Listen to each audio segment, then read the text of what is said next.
I'm not the kind of person who usually talks about personal stuff online, but this broke something in me. I'm 38, no kids, not married, and I work full-time as a structural engineer. I've got a modest house in Santa Rosa, a golden retriever named Max, and a family that has always, without fail, expected me to be the stable one, the dependable one, the one who never needs anything. So when my cousin Jules, who's always been more like a little sister, called me crying 7 months ago about her wedding falling apart financially, I didn't hesitate. She said her mom, my Aunt Lana, had maxed out her own credit cards, her fiancé Ben's parents were overextended, and that the venue required a deposit by the end of the week or they'd lose the date. I wired $8,000 by Thursday. No questions asked. That was just the beginning. Since then, I've covered vendor fees, booked the photo team, paid for a pop-up dessert bar Jules had to have. Pinterest dream or nothing, she said, and even chipped in to secure the food truck that serves sliders shaped like hearts. It added up fast. Almost $26,000. Still, I didn't care. I was doing it out of love. But 2 days ago, everything changed. I got an email, not a call, not a text. An email with the subject line, "Livestream link hard eyes." I opened it thinking it was a rehearsal video or maybe some preview shots. Nope. Inside was one line. "Hey, here's the livestream link for the ceremony. We decided to keep it super intimate. Hope you understand." That's it. No hi, Erin. No thank you for everything you've done. No anything. They didn't even ask me not to come. They just assumed I'd be fine sitting at home, watching it on a screen like some distant acquaintance who once mailed them a card. I stared at the screen, frozen. Then I scrolled up through my Gmail. 57 emails, all related to this wedding. All between me, vendors, planners, Sabine events, and at least 3 different caterers. I paid for their shrimp tower, for God's sake. And now I was being told, without so much as a real conversation, that I wouldn't be there? Like, I didn't belong? I picked up my phone to call Jules, but my hand just hovered over the screen. Instead, I opened Instagram. Stupid, I know, and what do I see? A post from Jules with 20 tagged people. Can't wait to celebrate with my favorite souls. Guest list locked. Inner circle only. My name wasn't on it. Again. I zoomed in on the photo. I recognized the background. It was taken at that little vineyard in Glen Ellen, the one I paid to reserve for their bridal shoot last month. I wasn't in a single frame, but you know who was? Chelsea, my older sister, the one who hasn't chipped in a single cent, the one who once called Jules chaotic energy in a crop top. Front row, arms around Jules and Aunt Lana, laughing like they've been best friends for years. I sat at my kitchen table, blinked toward the fridge, then back at my laptop. The cursor on the email blinked like it was mocking me. I typed out a response. I wrote, "Sure. Enjoy your day." No punctuation, no warmth, just done. I clicked send. Then I opened my banking app and looked at the scheduled transfer I'd set for the final floral arrangement, $4,500 due next week. My finger hovered over cancel payment. But I didn't click. Not yet. Not because I was unsure, because something else had just popped into my inbox. Another email. This time from Sabine Events. Subject line, decor update plus seating confirmation. I opened it, and my stomach turned. I scrolled to the seating chart attachment, eyes scanning for my name. It was there. Table 12, near the back, next to the coat closet. Beside it, in parentheses, Erin, photo ops not needed. Wait, what? I read it again, slower this time. Photo ops, not needed. That was the moment I realized this wasn't just a misunderstanding. They didn't forget me. They planned it this way. And that was the last second I felt guilty for considering what I was about to do. I must have read that line 10 times. Erin, photo ops not needed. My heart didn't sink. It locked up. Froze mid-beat like my body didn't quite know how to process it. I wasn't just excluded from the live stream guest list. I was literally labeled as non-photogenic clutter in the wedding planning doc. They didn't want me in the background, not even in the damn background. And here's the thing. I wasn't chasing the spotlight. I didn't need center stage, I just assumed I'd be seen. But apparently, even that was too much to ask. That night, I couldn't sleep. I tossed, turned, stared at the ceiling fan. Around 2 a.m., I walked barefoot to the kitchen and opened the fridge, staring at a Tupperware of leftover Thai like it held answers. It didn't.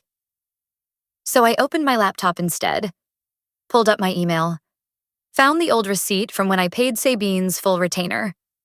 $3,500 upfront. No questions asked. I scrolled further. Photographer deposit, $2,000. Cake tasting reservation, $485. Transportation shuttle for out-of-town guests, $1,100. Dozens of little details, all funded from my account. All done behind the scenes. Not once had anyone said thank you. Actually, no, I take that back. Jules had thanked me once for the portable bathroom upgrade. She texted, "Those Ecolux trailers are a dream, Erin. Total lifesaver. I paid $900 so her guests didn't have to pee in porta potties. But I wasn't welcome to attend." 2 days later, Jules asked if I could help coordinate the dress-fitting shoot at the boutique. Said her bridal party was kind of flaky, and I was the only one with a reliable calendar. Fine. I went. I showed up early. Confirmed the florist's mini bouquet delivery. Even brought snacks. Jules showed up 40 minutes late, barely looked at me. Took selfies in 4 different mirror angles, asked me to steam the veil, then introduced me to the boutique staff as, "This is Erin. She's like family adjacent, but also my logistics queen." Family adjacent. Like I was orbiting the real planet, not quite allowed to land. At one point, I offered a quiet suggestion about the backup dress being a bit too sheer under lighting. Aunt Lana turned to me with a tight smile and said, "Let the stylist do her job, sweetie. You're not the bride." The way she said sweetie made me feel about 2 inches tall. I laughed it off. I always laugh it off. Because if I don't, I'm too sensitive. If I push back, I'm making it about me. Funny, isn't it? How the people who take the most from you are always the first to say you're too much. That night, I left early. Drove back to my house in silence. Didn't even turn on music. Just me, headlights, and the awful realization that I had somehow become an unpaid, invisible wedding planner for people who didn't even like me. The next morning, I opened my email and saw a group message from Jules. Subject, photos from the vineyard shoot. 17 photos. She had tagged her entire bridal party. Chelsea, Lana, Ben's sister, even her friend Monica from college who showed up once and left early. I wasn't in a single frame, except one. In one shot, you could see my elbow. Just the elbow. Pouring a glass of champagne into Jules's flute. My face wasn't visible. Not even a sliver. The caption under the post? So grateful for the dream team behind this magic, I didn't know whether to laugh or scream. But then came the kicker, a text from Jules. Just one line. "Hey, can you Venmo the photographer balance? I think it was like 850-ish, LMK. That was the exact second something inside me cracked. Not in rage, not in sadness, in clarity. I stared at her text, then back at the email thread, then down at the spreadsheet on my laptop. It was all there. Proof, dates, amounts, contracts. Every dollar, every vendor, every signature. And that's when the thought entered my mind. Quietly, cleanly, like it had always been waiting. They don't think I'll walk. They think I'll pay and smile and stay small. But I wasn't angry anymore. I was done. So when Sabine's assistant emailed the final floral invoice later that afternoon, $4,500 due by Friday, I didn't reply. I just opened the dashboard and hovered my mouse over the cancel transfer button. But I didn't click. Not yet. Because right then, my phone rang. It was Chelsea. She never calls me. And something in my gut told me, Whatever came next would change everything. When I saw Chelsea's name flash across my screen, I hesitated. She hadn't called me in months. Our relationship had always been polite, stiff. Like we were cast as sisters in some low-budget family play we never auditioned for. I answered anyway. "Hey," I said flatly. "Hey," she echoed, her voice light. Too light. There was a pause, then she launched in, "So, I know things have been a little tense with Jules, but Mom said you were being kind of distant lately, and I thought maybe I could help smooth things out." I didn't say anything. I just let her keep digging. "She's stressed, Erin. Weddings do that. You know Jules, she's not great with details and you've always been the organized one. You're just built different. Honestly, it's impressive." I could practically hear the smile in her voice, the kind you wear when you want something. Then she dropped it. She told me about the florist situation, that you were considering pulling the final payment. There it was. Not a question, not a concern, just a soft little probe, like she was checking a weak fence post. "Considering," I repeated, voice dry. Funny word for a decision that's already been made. Silence. Then she said, "Wow, so you're actually gonna do this?" "Do what, Chelsea? Stop paying for a party I'm not even allowed to attend?" "You're overreacting," she snapped. The smile dropped. "You always do this. You make things about you. This isn't your day. Jules is trying to protect the vibe." "The vibe?" I said, nearly laughing. "Is that what we're calling being erased now?" She exhaled sharply. "You know what? If you pull out now, you're just proving everyone right about you." I felt something click in my chest. "What does that mean?" I asked, already knowing. But she gave it to me anyway. "That you can't stand when someone else is the center of attention." I didn't answer. I didn't hang up either. I just sat there. Let her words hang in the air like spoiled perfume. She hung up first, and I stared at the wall for a solid 10 minutes before standing, walking to my kitchen drawer and pulling out the folder I'd started 2 nights ago. The receipts. I had printed everything. Each payment, contract, email thread. I had even highlighted key lines. Non-refundable fees, cancellation clauses, service expectations tied to my name. The kind of folder that doesn't start fights.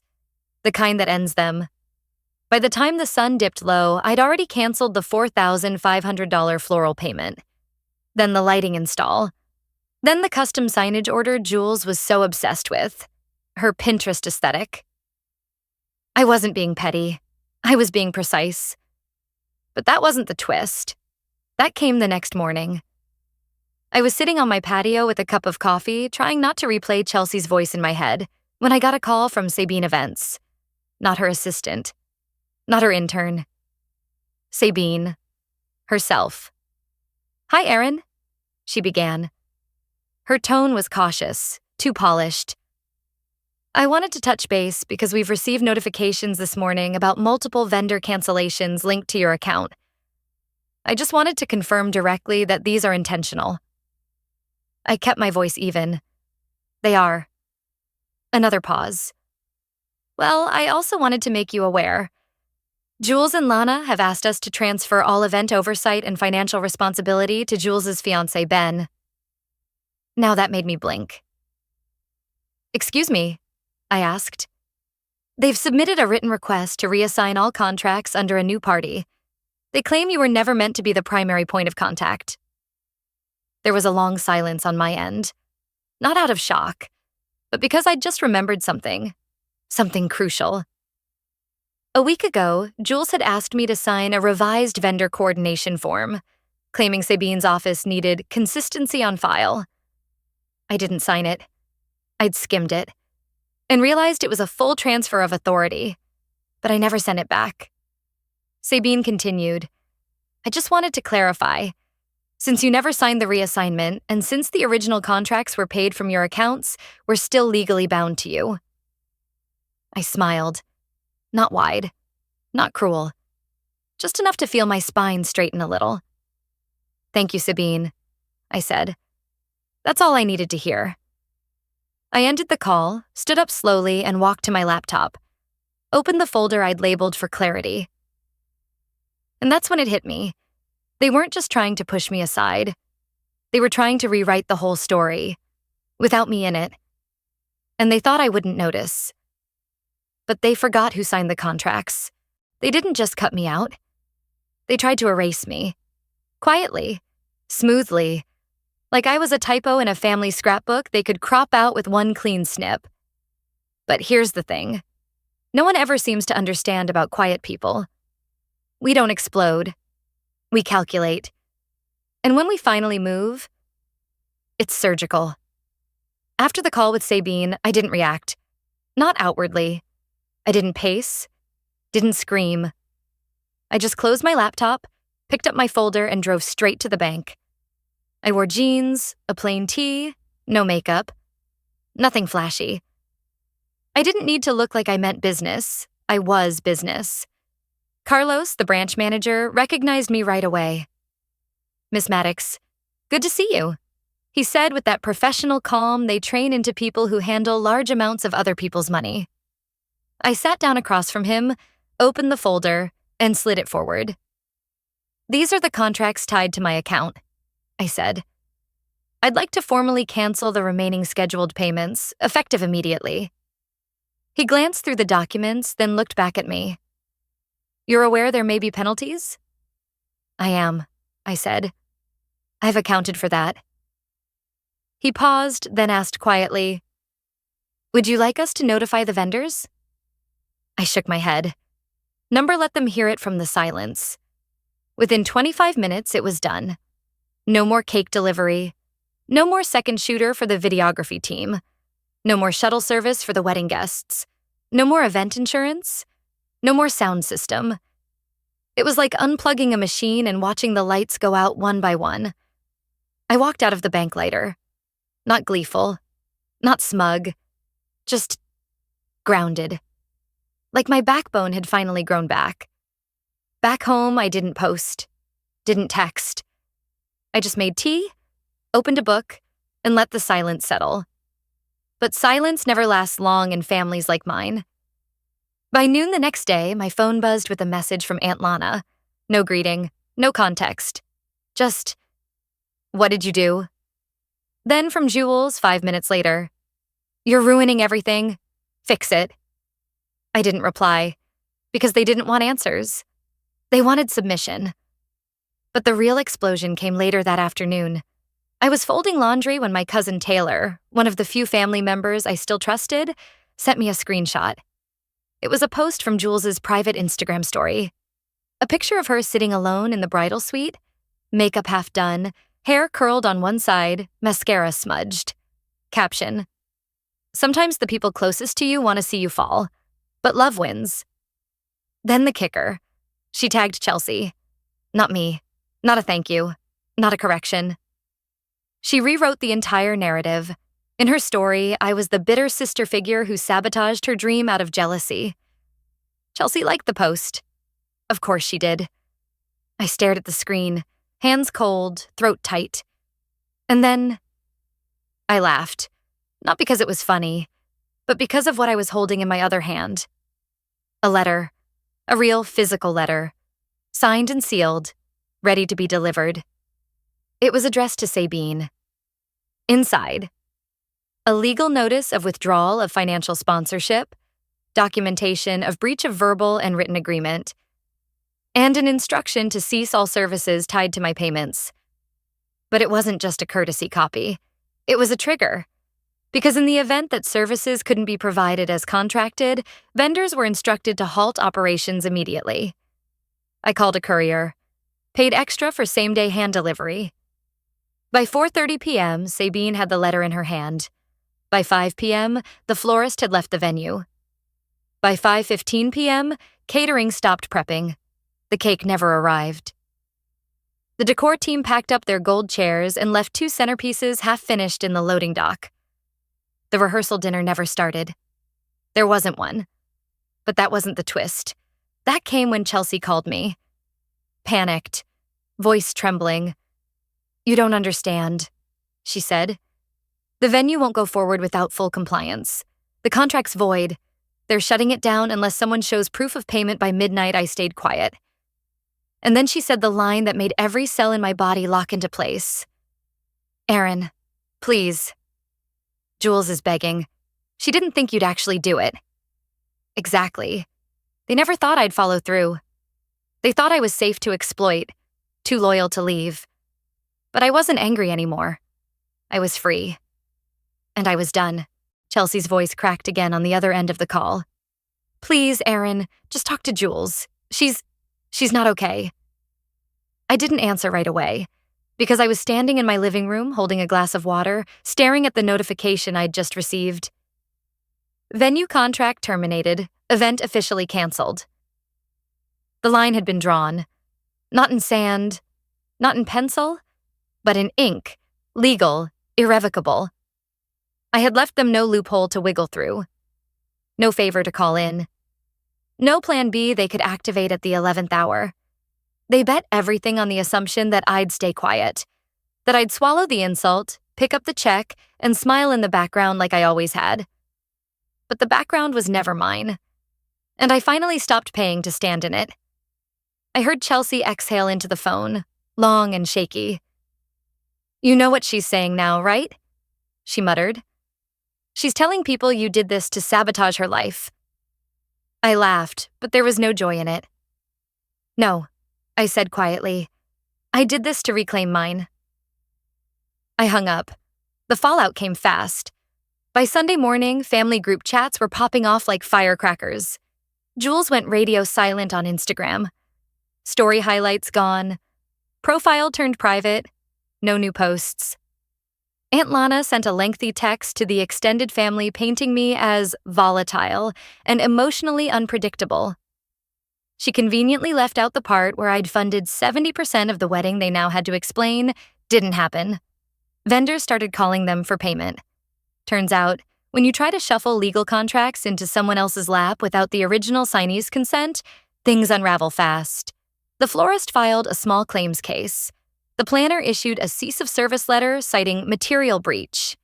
The venue retained the non-refundable deposit and flagged them with a reputation warning in the regional event network. But the biggest consequence wasn't legal. It was social. Ben's family, who had flown in from New Jersey for the now non-existent ceremony, pulled their financial support. Word spread. People whispered. The story became less about my revenge and more about Jules' entitlement. I didn't have to say a word. She buried herself with every half-truth she told. And me? I went quiet. Intentionally.